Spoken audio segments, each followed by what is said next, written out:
UltraTech cement आनुकूल्य IIT Bhubaneswar aspire कार्यक्रम आयोजित भुवनेश्वर 18 मार्च 2026 भारतीय प्रजुक्ति प्रतिष्ठान IIT Bhubaneswar UltraTech cement limited सहित मिलित भाव में आस्पायर आयोजन करथिला जहाँ निर्माण जगतर आकांक्षी युवपीढ़ी ज्ञान आदान प्रदान को प्रोत्साहित करने एवं संस्थागत विशेषज्ञता को विस्तार करने एक अन्य प्रयास 17 मार्च 2026 अनुष्ठित यह कार्यक्रम अंशग्रहणकारी मार्गदर्शित पारस्परिक क्रिया एक्सपोजर एवं परामर्श माध्यम प्रमुख प्रतिष्ठान गुड़िकर पथकल्पना करने को प्रेरणा एवं सशक्त करने को चेष्टा करथिला। नवम रु द्वादश श्रेणी में अध्ययनरत प्राय 50 जन छात्र छात्री सेमानक अभिभावक सहित आईआईटी भुवनेश्वर कैंपस परिदर्शन करथिले। ଏହି କାର୍ଯ୍ୟକ୍ରମଟିକୁ ଏକ ଆନୁଷ୍ଠାନିକ ଉଦ୍ଘାଟନୀ ଅଧିବେଶନ ସହିତ ଆରମ୍ଭ ହୋଇଥିଲା ଯେଉଁଥିରେ ପ୍ରସଙ୍ଗ ସ୍ଥାପନ ଆନୁଷ୍ଠାନିକ ଦୀପ ପ୍ରଜ୍ୱଳନ ଏବଂ ବଶିଷ୍ଠ ଗଣ୍ୟମାନ୍ୟ ବ୍ୟକ୍ତିଙ୍କ ଅଭିଭାଷଣ ଅନ୍ତର୍ଭୁକ୍ତ ଥିଲା।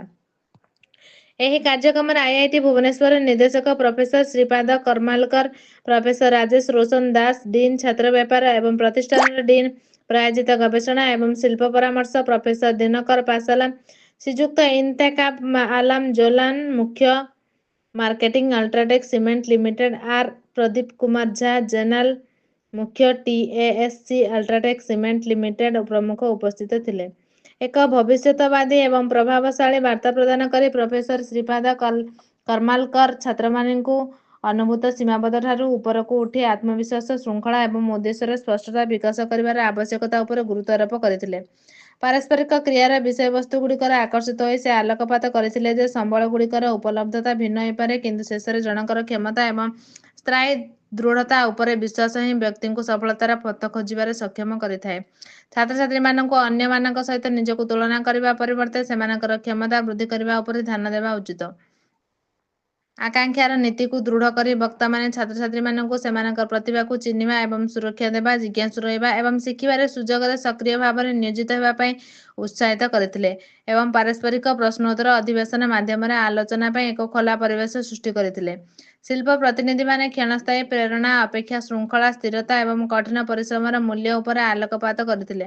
अध्यवसाय एवं अभिज्ञतामूलक शिक्षा द्वारा चालित अभिवृद्धिर वास्तव जीवन यात्रा को बांटुथिले। विशेषकर जो क्षेत्र में समय सहित आनुष्ठानिक तालीम प्रथ विकसित होइछि। आईआईटी छात्र छात्री मानक सहित एक पैनल आलोचना प्रतियोगितामूलक परीक्षा एवं शिक्षागत यात्रा को परिचालन करने व्यावहारिक अंतर्दृष्टि प्रदान करथिला। आलोचना रणनैतिक योजना सठिक दिग निर्देश एवं निरंतर प्रस्तुतिर गुरुत्व उपर गुरुत्वारोप कराଯାଇथिला। विशेषकर वर्धित प्रतियोगिता एवं सीमित सुजोग परिप्रेक्षी दिनटी आईआईटी भुवनेश्वर अत्याधुनिक सुविधा गुड़िकर एक गाइडेड भ्रमण सहित शेष होता जहाँ उपस्थित लोक मानक प्रतिष्ठान शिक्षागत एवं गवेषणा इकोसिस्टम सहित परिचित कराइथिला।